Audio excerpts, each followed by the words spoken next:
जी बेटा, तो हम डिस्कस कर रहे थे कि ये फंक्शन चूँकि ऑड बनेगा, तो ऑड फंक्शन में जब भी लिमिट -π/2 से लेके π/2 या -π/3 से लेके π/3 या -π/6 से लेके π/6, तो उसको इंटीग्रेट करवाए बगैर हम उसका आंसर हमेशा ज़ीरो लिखेंगे। ठीक है। अब इसी तरह बेटा अगले एमसीक्यू पे इसमें लिमिट देंगे, अगेन गिवन है -π/2 से लेके +π/2, लेकिन अब चेक करना पड़ेगा बेटा कि ये फंक्शन कहीं इवन तो नहीं है। अब याद रखिएगा, चूँकि ये साइन एक्स ऑड फंक्शन होता है, यानी माइनस में अपना आंसर देता है, लेकिन इसकी पावर चूँकि 10 इवन है, तो बेटा पावर 10 की वजह से अंदर वाला माइनस साइन तो ख़त्म हो जाएगा। तो चूँकि ये इवन फंक्शन है, तो इवन फंक्शन के अंदर अब जवाब ज़ीरो नहीं लिखिएगा, बल्कि क्या काम करते हैं, 2 से इंटीग्रल को मल्टीप्लाई करवाते हैं और लिमिट चेंज कर देते हैं फ्रॉम 0 to π/2। यानी जब भी कभी कोई इवन फंक्शन होगा तो आप उसका आंसर कैसे लिखेंगे, 2 से उस इंटीग्रल को मल्टीप्लाई करवाएंगे और लिमिट चेंज कर देंगे फ्रॉम 0 से π/2। अब अगर लिमिट होती है -π/6 से लेके π/6, तो भी हम लिखते 2 इंटीग्रल 0 से लेके +π/6। ठीक है। तो ये तरीक़ा होता है इवन फंक्शन को डील करने का। ठीक है। अच्छा, अब आइए बेटा अगले एमसीक्यू की तरफ, जो कि है एमसीक्यू नंबर 16 है बेटा। इसमें कह रहे हैं एरिया फाइंड करना है और फंक्शन आपको दिया हुआ है y = ln e⁻x³ और कह रहा है लिमिट है -1 से लेके 1। बेटा याद रखिएगा, जब भी कभी एरिया निकालना हो ना, तो एरिया का सिंपल फार्मूला होता है integral from limit a to b y dx। ये a लोअर लिमिट है, b अपर लिमिट है। लोअर लिमिट हमेशा छोटी होगी, अपर लिमिट हमेशा बड़ी होगी, तो हमने छोटी वैल्यू -1 लोअर लिमिट की जगह पुट करवा दी, अपर लिमिट की जगह 1 आ गया। बेटा y की जगह y की वैल्यू आ जाएगी ln e⁻x²। अब इसे हमें इंटीग्रेट करना है बेटा, तुम क्या करेंगे, यहाँ पर लगाते हैं लॉग का पावर रूल। लॉग का पावर रूल होता है log a की पावर b, ये बराबर होता है b log a। जो पावर होती है बेटा वो लॉग से पहले आ जाती है, तो पावर जैसी लॉग से पहले आई तो आगे बच गया log e। बेटा log e तो वैसे ही 1 के बराबर होता है, तो आंसर बच गया खाली x²। अब जब आप x² को इंटीग्रेट करवाएंगे बेटा, तो x² का इंटीग्रल क्या बन जाएगा, x की पावर 3/3। इस पर लिमिट जाएगी फ्रॉम -1 to 1। बेटा ये 3 कांस्टेंट था, तो 1/3 बन के बाहर आ गया। अब अगले स्टेप में क्या करेंगे, इस पूरे आंसर में वही काम करना है। पहले अपर लिमिट पुट करवाई x की जगह 1, फिर माइनस के बाद लोअर लिमिट पुट करवाई x की जगह -1।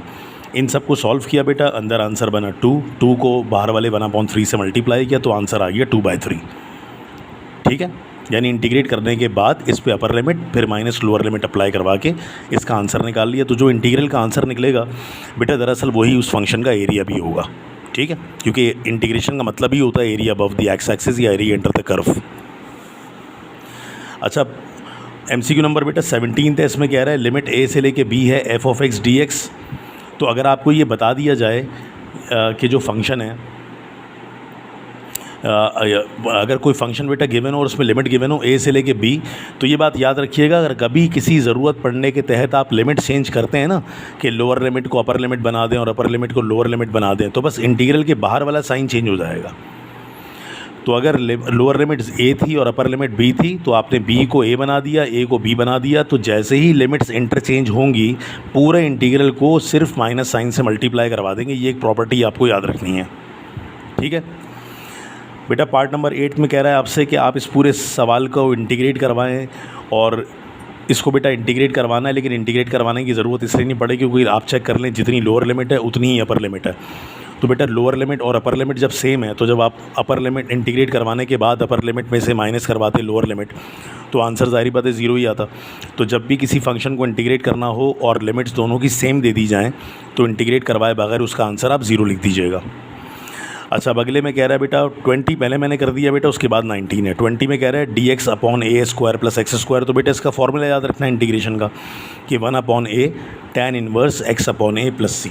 ये आपको इंटीग्रेशन का फॉर्मूला याद रखना है, a² + x² का। ठीक है। अच्छा, लास्ट एमसीक्यू है बेटा। इसमें कह रहा है इंटीग्रेट करवाओ -2 से लेके 2 पूरा फंक्शन पावर 5, और बराबर में ज़रा चेक करें पूरे बेस का बेटा डेरिवेटिव गिवन है, x की पावर 5 का 5x4, x³ का 3x², x का 1।